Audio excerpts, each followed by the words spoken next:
तो हुकूमत अगर ये तय कर ले कि हम अपने यहाँ फ़िरका वाराना फसाद नहीं होने देंगे, किसी के बाप की मजाल नहीं होगी कि फ़िरका वाराना फसाद करके दिखाएगा। और ये फितना फसाद फैलाने वाले लोग अपनी सियासी राजनीतिक रोटी सेक कर तो चले जाते हैं। आज भी अगर पाबंद अहद कर दिया तो मैं दावे के साथ कह सकता हूँ कि जिस दिन फ़िरका वाराना फसाद के बारे में डीएम और एसपी से बात पुरुष होने लगेगी, उसके बाद कोई फ़िरका वाराना फसाद नहीं होगा। रामनवमी जुलूस के दौरान बिहार शरीफ और सासाराम में हिंसक झड़पें हुई और उसमें सबसे ज़्यादा जो नुकसान हुआ वो लोगों के कारोबार का। जो छोटे कारोबारी थे, ठेला पर जो रोज़मर्रा की ज़िंदगी गुजारने के लिए ठेला लगाते थे, परिवार का भरण पोषण करते थे, उनकी दुनिया उजड़ गई।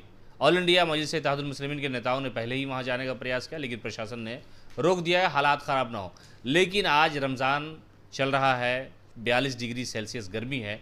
ऐसे हालात में भी असदुद्दीन ओवैसी की पार्टी के जो नेता हैं वो पहुंचे थे बिहार शरीफ और लोगों को नया ठेला बनवा करके दिया, पैसे दिए, खाने की चीज़ें दी, जिनका व्यापार ख़त्म हो गया। अख्तरुल ईमान साहब अभी बिहार शरीफ से लौटे हैं, हालात अच्छे हैं। आपका इल्ज़ाम लगा था कि हालात आपने ख़राब कर दिया, आज तो गरीबों को आप सब कुछ बांट करके आ रहे हैं वहाँ। नहीं, हालात अभी भी लोग खौफ के आलम में तो हैं ही।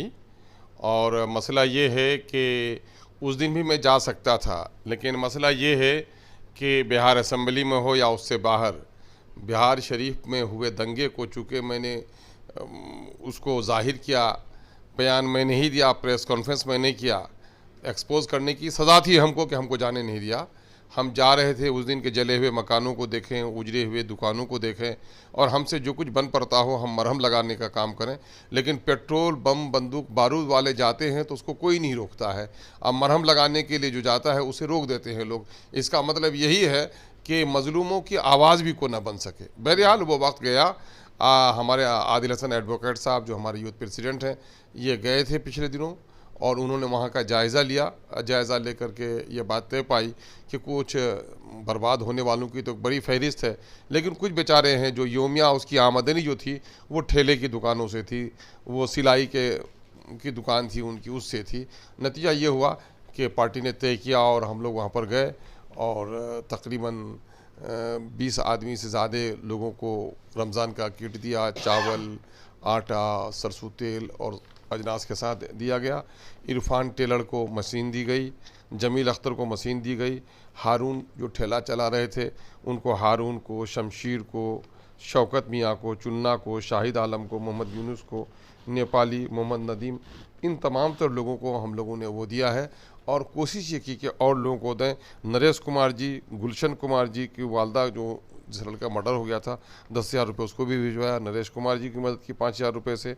और फिर इमरान और सुभाष को भी हम लोगों ने मदद की है वहाँ पर और लगभग 20 से ज़्यादा लोगों को किट दिया है। और हम लोग की कोशिश और भी है कि आगे भी ऐसे लोगों की मदद की जाए। और अफसोस इस बात का है कि हुकूमत की तरफ से अभी तक इन लोगों की बाज़ आबादकारी के लिए कोई फ़ैसला नहीं लिया गया खातिर ख़ास तौर पर।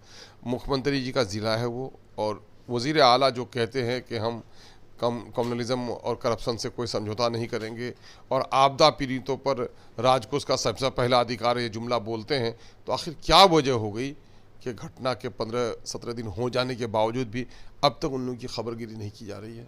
ये बड़ा अलमिया है। और ये भी सुना कि वहाँ प्रोफेसर शकील अंसारी साहब हैं और जो ज़ख्मी हालत में है और उनका अभी तक वो नहीं लिया गया, मुकदमा नहीं लिया, FIR नहीं हुआ उनके मामले का। ये क्या मामला है? अगर ऐसे लोगों का जिनको जो ज़ख्मी हुए हैं, ज़ेर इलाज हैं, PMCH में उनका इलाज हुआ है और आज भी अगर उनका FIR नहीं लिया जा रहा है, तो इसके माने ये है कि हुकूमत की नीयत अब भी साफ़ नहीं है। ये चे जाए कि ज़ालिमों को सज़ा देंगे, मज़लूमों की आवाज़ सुनने के लिए तैयार नहीं है आज भी लोग। तो इमाम साहब वहाँ अभी अब गए तो हालात तो बेहतर है, ज़िंदगी धीरे धीरे पटरी पर लौट रही है। हम सब दुआ भी करते हैं कि हालात अच्छे हो जाए, लेकिन जो जहर था उस जहर की वजह से नुकसान तो कारोबार को बहुत ज़्यादा हुआ।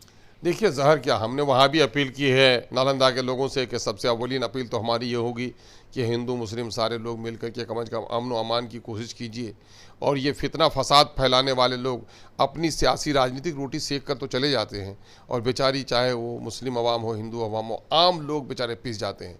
लेकिन इसमें सबसे बड़ा जो मसला है वो ये है कि प्रशासनिक लापरवाही के नतीजे में सारा वाक़या हुआ।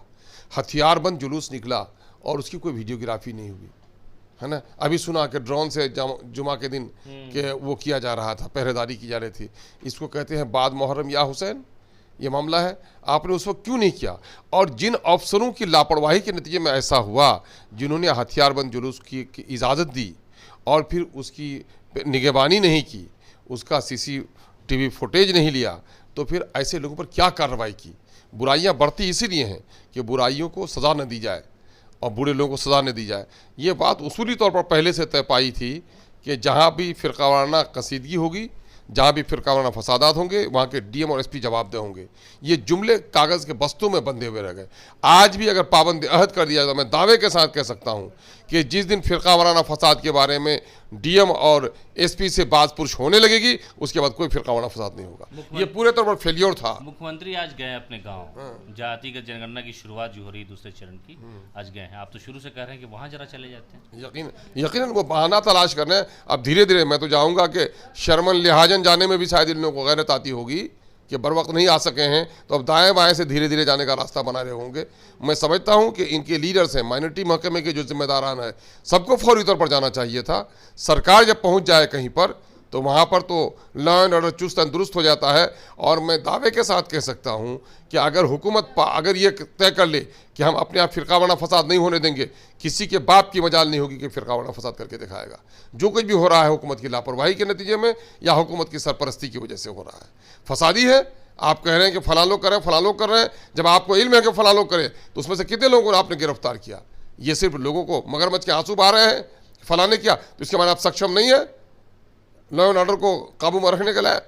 ये सारी बातें हैं किनारा कस होने की। वैसे जो कुछ भी वहाँ हुआ है वो नाइंसाफ़ी हुई है। नरेश और गुलशन कुमार को भी ऑल इंडिया मजलिस इत्तेहादुल मुस्लिमीन के प्रदेश अध्यक्ष अख्तरुल ईमान ने पैसे से मदद की है। उनको भी नुकसान पहुंचा है, कारोबार को नुकसान पहुंचा। और कई ऐसे गरीब लोग थे जिन लोगों का ठेला जला दिया गया, छोटा छोटा कारोबार था, उन्हें बर्बाद कर दिया गया।